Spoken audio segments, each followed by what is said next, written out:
बृहस्पतिवार व्रत कथा। व्रत के महत्व। भगवान बृहस्पति देव की पूजा अर्चना के लिए बृहस्पतिवार को व्रत करके बृहस्पतिवार की व्रत कथा को पढ़ने अथवा किसी दूसरे स्त्री पुरुष द्वारा सुनने की प्राचीन परंपरा है। बृहस्पतिवार का व्रत करने और व्रत कथा सुनने से स्त्री पुरुष की सभी मनोकामनाएं पूरी होती है।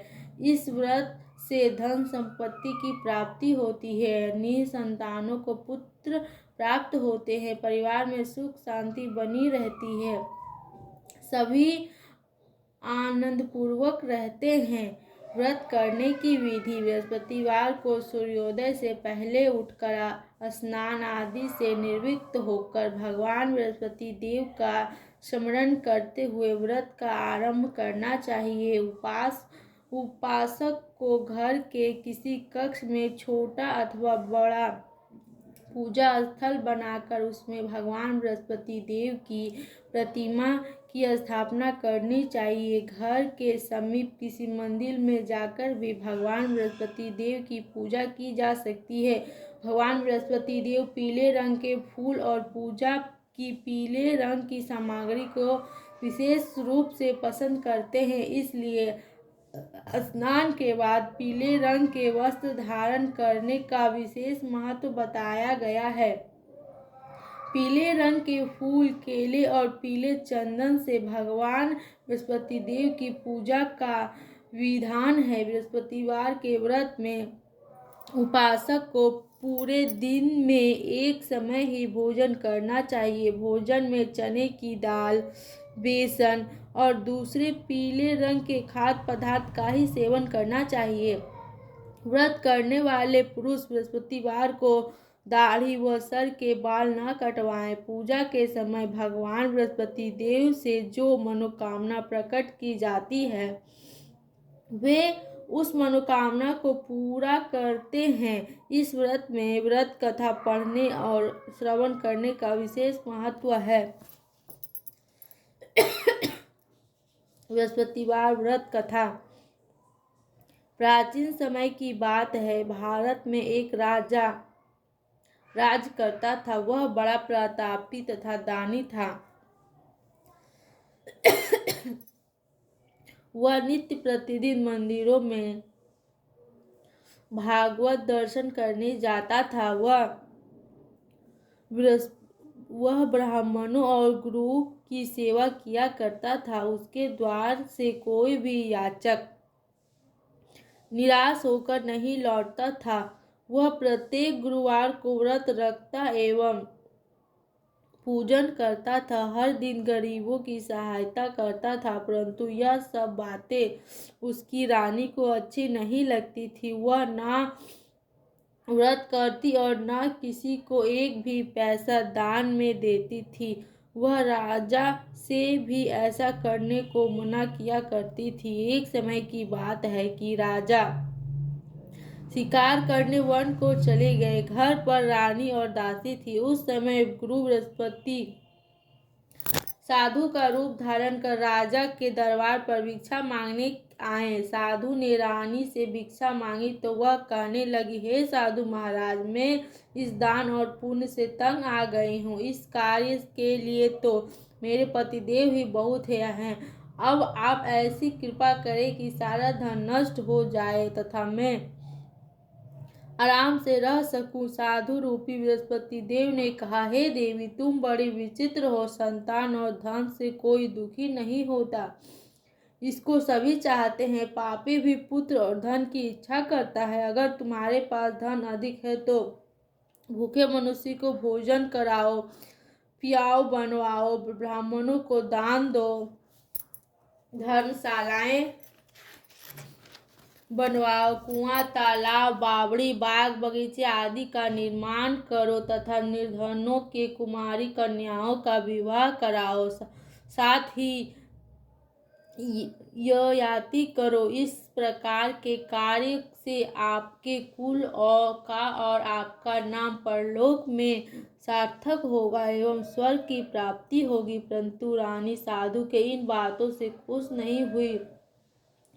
उसने कहा, हे साधु महाराज, मुझे ऐसे धन की आवश्यकता नहीं जिसको मैं अन्य लोगों में दान दूं तथा जिसको रखने और संभालने में ही मेरा सारा समय नष्ट हो जाए। साधु ने कहा, हे देवी, यदि तुम्हारी यही ऐसी ही इच्छा हो तो जैसा मैं तुम्हें बतलाता हूँ तुम वैसा ही करना। बृहस्पतिवार के दिन घर को गोबर से लीपना, अपने केस को पीली मिट्टी से धोना, केसों को धोते समय स्नान करना, राजा से कहना वह हजामत करवाए, भोजन में मांस मदिरा खाना, कपड़ा धोबी के यहाँ धुलाने दे। इस प्रकार 7 बृहस्पतिवार करने से तुम्हारा धन नष्ट हो जाएगा। यह कहकर साधु महाराज रूपी बृहस्पति देव अंतर्ध्यान हो गए। रानी ने साधु के कहने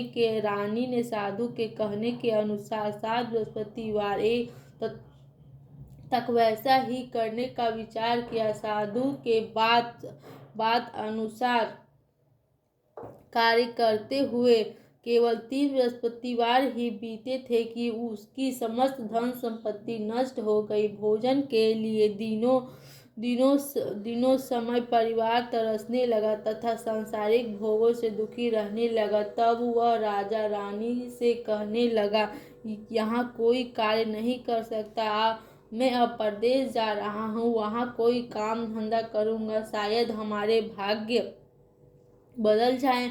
ऐसा कहकर राजा प्रदेश चला गया। वह वहाँ जंगल से लकड़ी काट कर लाता और शहर में बेचता। इस तरह जीवन व्यतीत करने लगा। इधर राजा के बिना रानी और दासियां दुखी रहने लगी। किसी दिन भोजन मिलता और किसी दिन जल पीकर ही रह जाती। एक समय रानी और दासी को 7 दिन बाद भोजन की व्यवस्था करना पड़ा तो रानी ने अपनी दासी से कहा, हे दासी, यहाँ पास ही के नगर में मेरी बहन रहती है, वह बड़ी धनवान है, तुम उसके पास जाओ और वहाँ से 5 सेर बेझर मांगकर ले आ, जिससे कुछ समय के लिए गुजारा हो जाए। दासी रानी की बहन के पास गई। रानी की बहन उस समय पूजा कर रही थी। बृहस्पतिवार का दिन था। दासी ने रानी की बहन से कहा, हे रानी, मुझे आपकी बहन ने भेजा है, मुझे 5 सेर बेझर दे दो। दासी ने यह बात अनेक बार कही, परंतु रानी की बहन ने कोई उत्तर नहीं दिया, क्योंकि वह उस समय बृहस्पतिवार की कथा सुन रही थी। तब दासी को रानी की बहन से कोई उत्तर नहीं मिला तो वह बड़ी दुखी हुई। उसे क्रोध भी आया। वह लौटकर रानी से बोली, हे रानी, आपकी बहन बहुत ही धनी स्त्री है, वह छोटे लोगों से बात भी नहीं करती। मैं उससे कहा तो उसने कोई उत्तर नहीं दिया, मैं वापस चली आई। रानी बोली, हे दासी, इसमें उसका कोई दोष नहीं। जब बुरे दिन आते हैं तब कोई सहारा नहीं देता। अच्छे बुरे का पता विपत्ति में ही लगता है। जो ईश्वर की इच्छा होगी वही होगा। यह सब हमारे भाग्य का दोष है। उधर रानी की बहन ने सोचा कि मेरी बहन की दासी आई थी, परंतु मैं उससे नहीं बोली, इससे वह बहुत दुखी हुई होगी। अतः कथा सुन और विष्णु भगवान का पूजन समाप्त कर वह अपनी बहन के घर आई और कहने लगी, हे बहन, मैं बृहस्पतिवार का व्रत कर रही थी, तुम्हारी दासी हमारे घर आई थी, परंतु तब जब कथा होती है तब तक हम लोग ना उठते हैं और ना बोलते हैं, इसलिए मैं नहीं बोली। कोई दासी क्यों गई थी?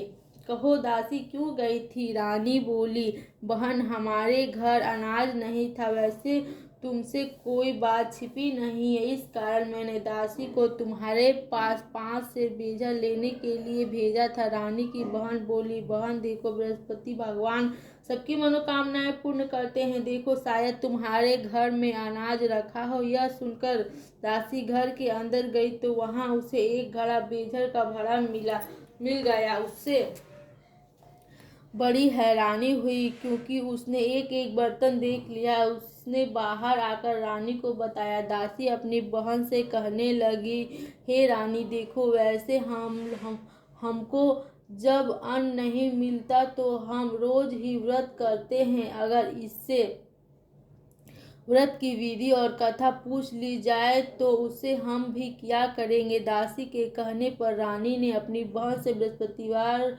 व्रत के बारे में पूछा। उसकी बहन ने बताया, हे रानी बहन, बृहस्पतिवार को सूर्योदय से पूर्व उठकर स्नान करके बृहस्पतिवार का व्रत करना चाहिए, लेकिन उस समय सिर नहीं धोना चाहिए। बृहस्पतिवार के व्रत में चने की दाल और मुनक्के से विष्णु भगवान का केले के वृक्ष के जड़ में पूजन करके तथा दीप जलवाएं। उस दिन एक ही समय भोजन करें। भोजन पीले खाद्य पदार्थ का करे तथा कथा सुने। इस प्रकार करने से गुरु भगवान प्रसन्न होते हैं, अन्न पुत्र धन देते हैं, मनोकामना पूर्ण करते हैं। व्रत और पूजन की विधि बताकर रानी की बहन अपने घर लौट गई। रानी और दासी दोनों ने निश्चय किया कि बृहस्पति देव भगवान का पूजन जरूर करेंगे। 7 दिन बाद जब बृहस्पतिवार आया तो उन्होंने व्रत रखा। घुड़सवार में जाकर चने और गुड़ बीन लाए तथा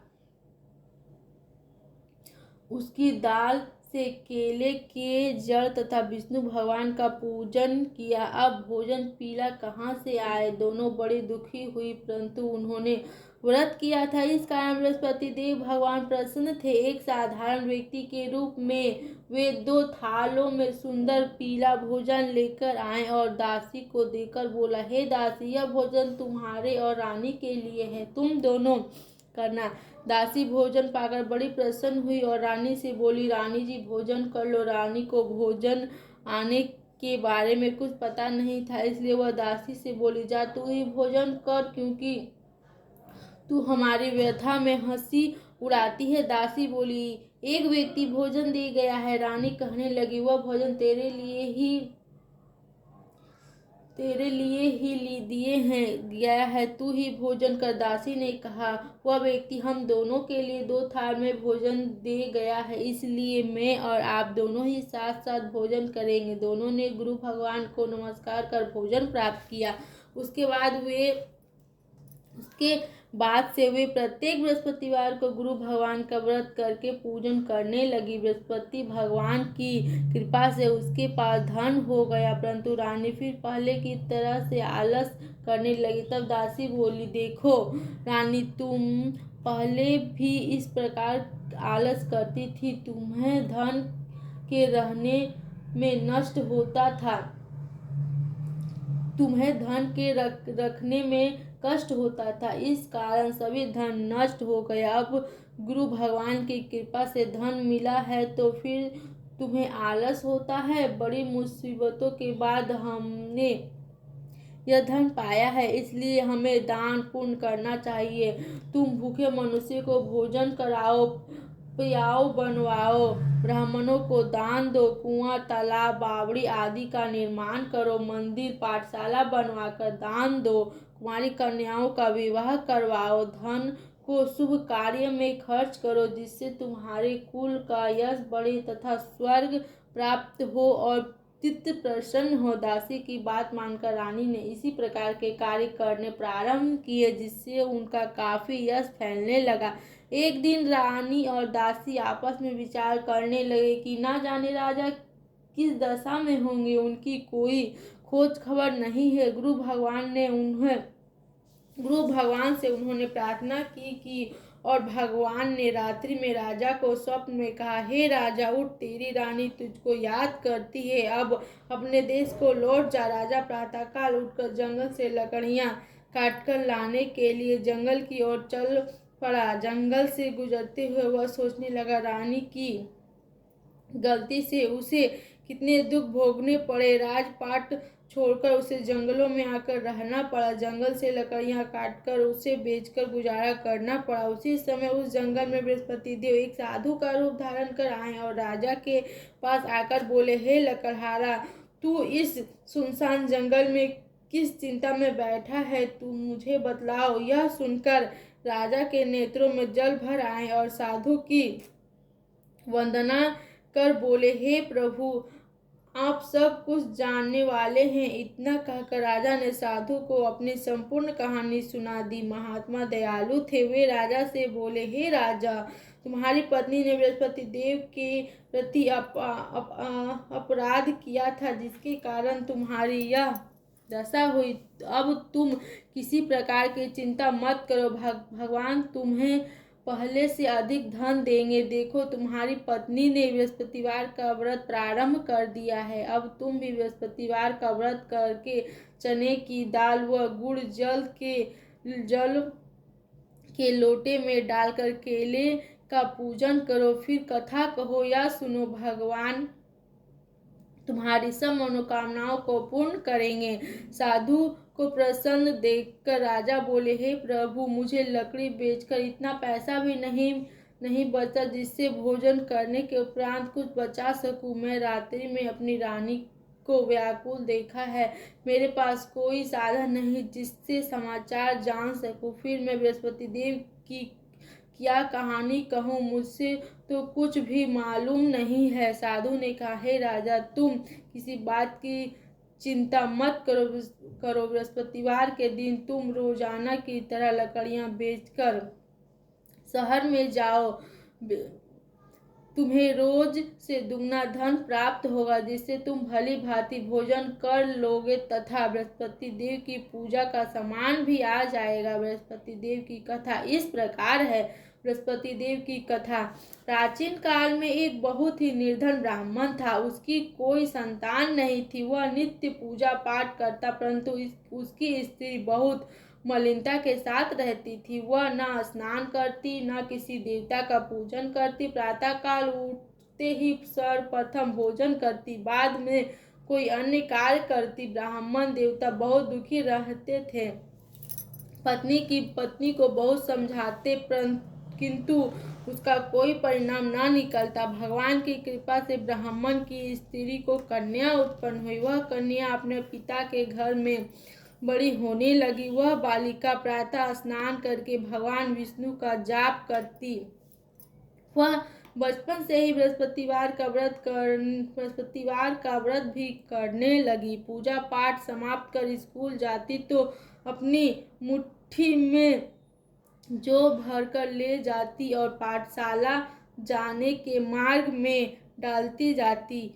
वही जो स्वर्ण के हो जाते तो लौटते समय उसको बीनकर घर ले आती। एक दिन वह बालिका सूप में उन सोनों के जो को फटक साफ कर रही थी। तभी उसकी माँ ने देख लिया और कहा, बेटी, सोने के जो को फटकने के लिए सोने का सूप होना चाहिए। दूसरे दिन गुरुवार था। इस कन्या ने व्रत रखा और बृहस्पति देव से प्रार्थना करके कहा, हे प्रभु, यदि मैंने सच्चे मन से आपकी पूजा की है तो मुझे सोने का सूप दे दो। बृहस्पति देव ने उसकी प्रार्थना स्वीकार कर ली। रोजाना की तरह वह कन्या जो फैलाते हुए स्कूल चली गई। स्कूल से लौटते समय जब वह जो बीन रही थी तो बृहस्पति देव की कृपा से उसे सोने का सूप मिला।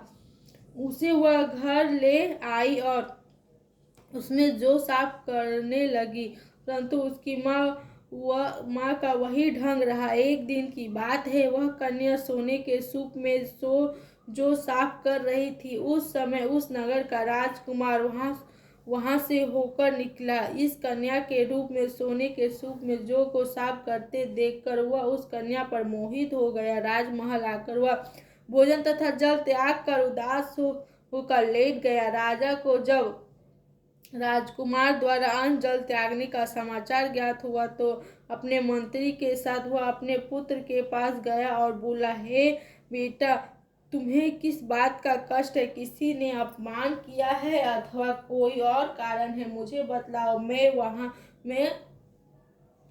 वही करूँगा जिससे तुम्हें प्रसन्नता हो। राजकुमार ने अपने पिता की बातें सुनी तो वह बोला, मुझे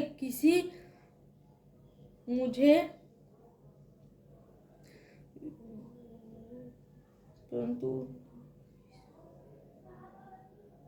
मुझे आपकी कृपा से किसी बात का दुख नहीं है, किसी ने मेरा अपमान नहीं किया है, परंतु मैं उस लड़के के साथ विवाह करना चाहता हूँ जो सोने के सूप में जो साफ कर रही थी। यह सुनकर राजा आश्चर्य में पड़ गया और बोला, हे बेटा, इस तरह की कन्या का पता तुम ही लगाओ, मैं उसके साथ तुम्हारा विवाह अवश्य ही करवा दूंगा। राजकुमार ने राजा को उस लड़की के घर का पता बतलाया। मंत्री उस लड़की के घर गया और राजा का आदेश ब्राह्मण को सुनाया। कुछ ही दिन बाद ब्राह्मण की कन्या का विवाह राजकुमार के साथ संपन्न हो गया। कन्या के घर से जाते ही उस ब्राह्मण देवता के घर में पहले की भांति गरीबी का निवास हो गया। अब भोजन के लिए भी अन्न बड़ी मुश्किल से मिलता। एक दिन दुखी होकर ब्राह्मण अपने पुत्री से मिलने गया। बेटी ने पिता के दुख की अवस्था को देखा तो अपनी माँ का समाचार पूछा। ब्राह्मण ने सभी हाल कहा। कन्या ने बहुत सा धन देकर अपने पिता को विदा कर दिया। इस तरह ब्राह्मण का कुछ समय सुखपूर्वक व्यतीत हुआ, लेकिन कुछ दिन बाद फिर वही हाल हो गया। ब्राह्मण फिर अपनी कन्या के यहाँ गया और सभी हाल कहा तो पुत्री बोली, हे पिताजी, आप माता जी को यहाँ लिवा लाओ, मैं उन्हें वह विधि बता दूंगी जिससे गरीबी दूर हो जाएगी। ब्राह्मण देवता अपनी स्त्री को साथ लेकर अपनी पुत्री के पास राजमहल पहुंचा तो पुत्री अपनी माँ को समझाने लगी, हे माँ, तुम प्रातःकाल उठकर प्रथम स्नान आदि करके विष्णु भगवान का पूजन करो, तब सब दरिद्रता दूर हो जाएगी। परंतु उसकी माँ ने उसकी एक बात नहीं मानी। वह प्रातःकाल उठकर अपनी पुत्री का जूठा खा लेती। एक दिन उसकी पुत्री बहुत गुस्सा आया। उसने एक रात एक कोठरी से सारा सामान निकाल दिया और अपनी माँ को उसमें बंद कर दिया। प्रातः उसमें से उसे निकाला तथा स्नान आदि करा के पूजा पाठ करवाया तो उसकी माँ की बुद्धि ठीक हो गई। इसके बाद वह नियम से पूजा पाठ करती और प्रत्येक बृहस्पतिवार को व्रत कर रखने लगी। इस व्रत के प्रभाव से उसकी माँ भी बहुत धनवान हो गई और बृहस्पति देवता के प्रभाव से स्वर्ग को गई। वह ब्राह्मण भी सुखपूर्वक इस लोक का सुख भोग कर स्वर्ग को प्राप्त हुआ। इस तरह कहानी कहकर साधु देवता वहां से लोप हो गए। धीरे धीरे समय व्यतीत होने पर फिर बृहस्पतिवार का दिन आया। राजा जंगल से लकड़ी काटकर किसी शहर में बेचने गया। उसे उस दिन से दिनों से अधिक धन मिला। राजा ने चना गुड़ आदि लेकर बृहस्पतिवार का व्रत किया। उस दिन से उसके सभी कलेश दूर हो गए। परंतु जब अगला गुरुवार का दिन आया तो वह बृहस्पतिवार का व्रत करना भूल गया। इस कारण बृहस्पति भगवान नाराज हो गए। उस दिन उस नगर के राजा ने विलास यज्ञ का आयोजन किया था। अपने समस्त राज्य में घोषणा करवाया कि कोई भी मनुष्य अपने घर में भोजन ना बनाए तथा आग भी ना लगाए। समस्त लोग मेरे यहाँ भोजन करने आवे। इस आज्ञा को जो ना मानेगा उसको फांसी दी जाएगी। राजा के अनुसार राज्य के सभी वासी राज के भोज में सम्मिलित हुए, लेकिन लकड़हारा कुछ देर से पहुंचा, इसलिए राजा उसको अपने साथ महल में ले गया। तब राजा लकड़हारे को भोजन करा रहे थे तो रानी की दृष्टि उसकी खूंटी पर टंगी, जिस पर उसका हार लटका हुआ था।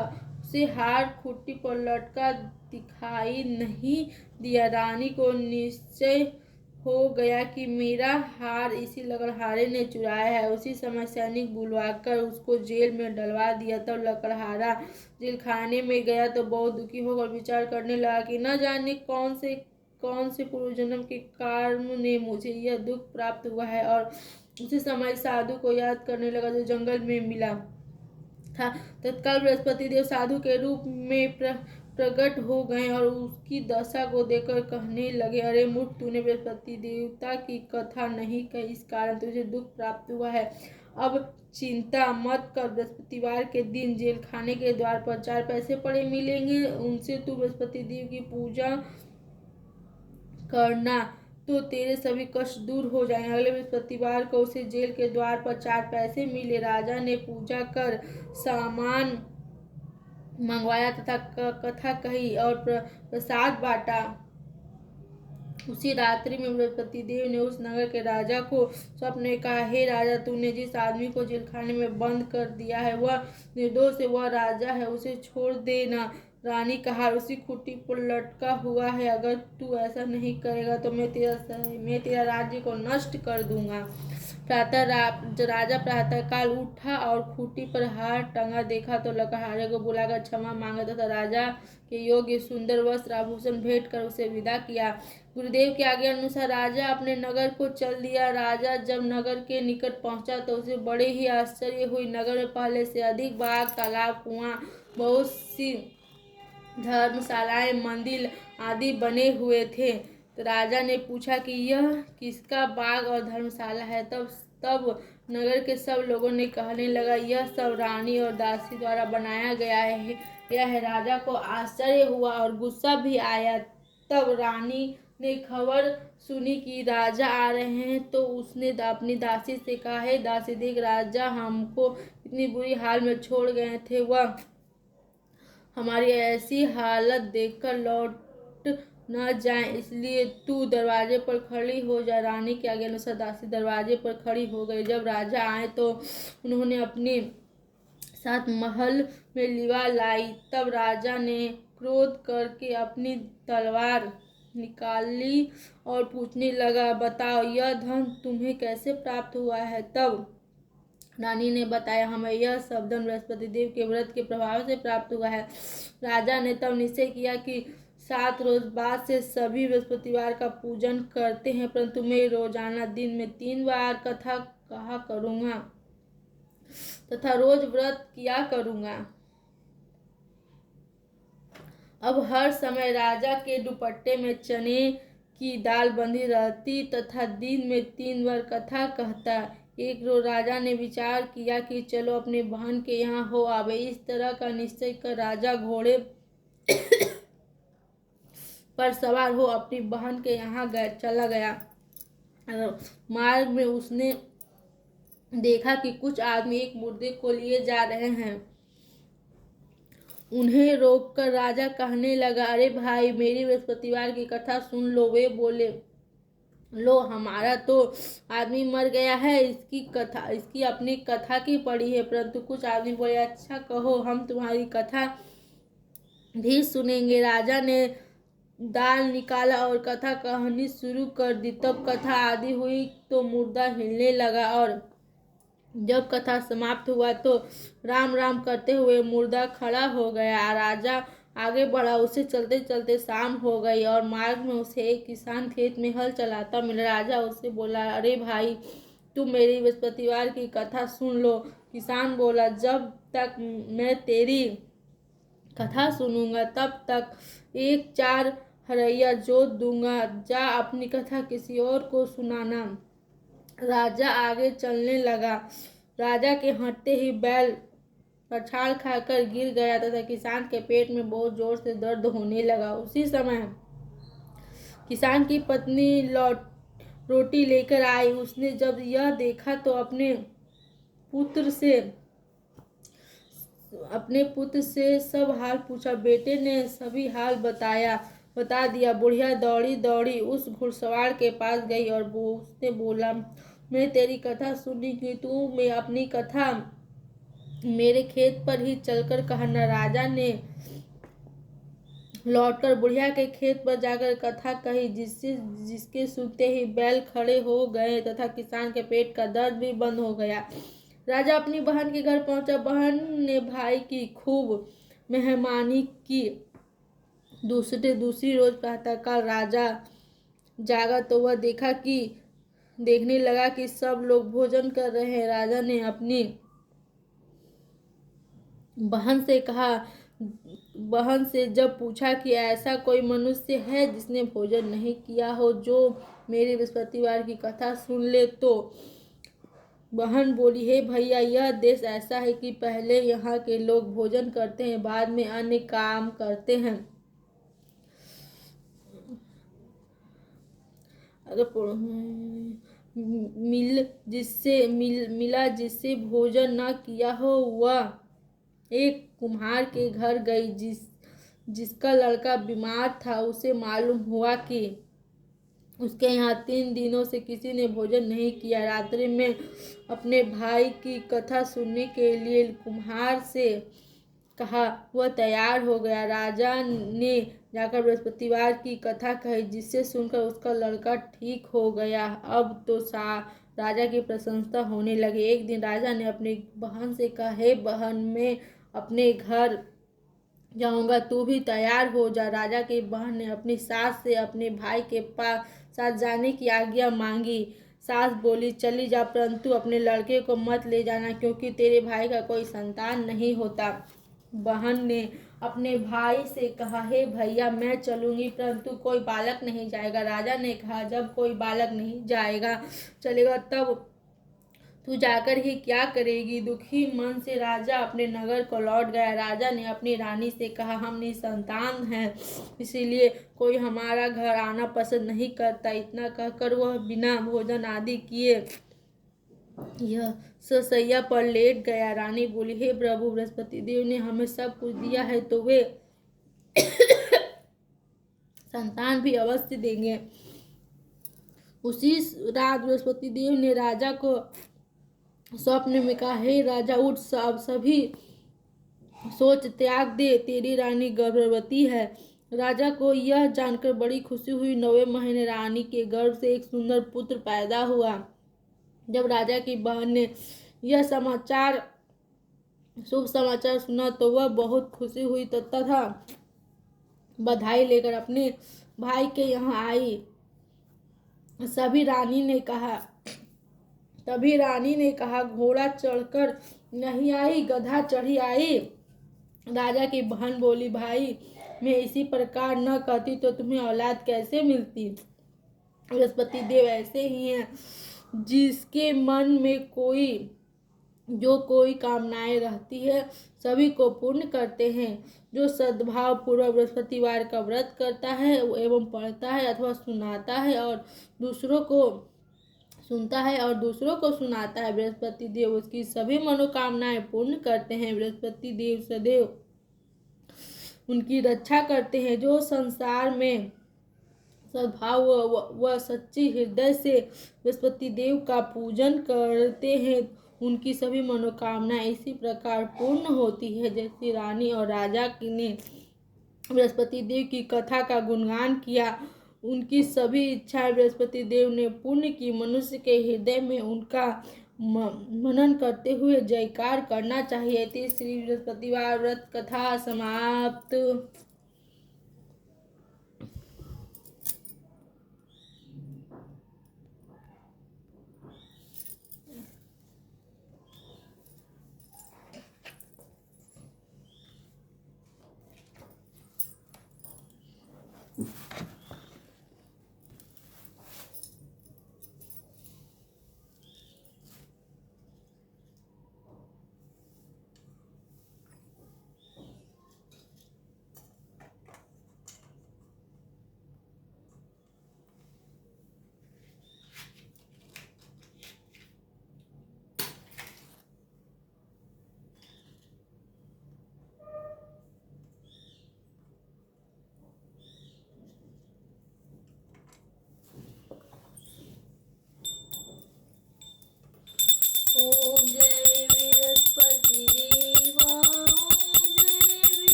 विषय विकार मिटाओ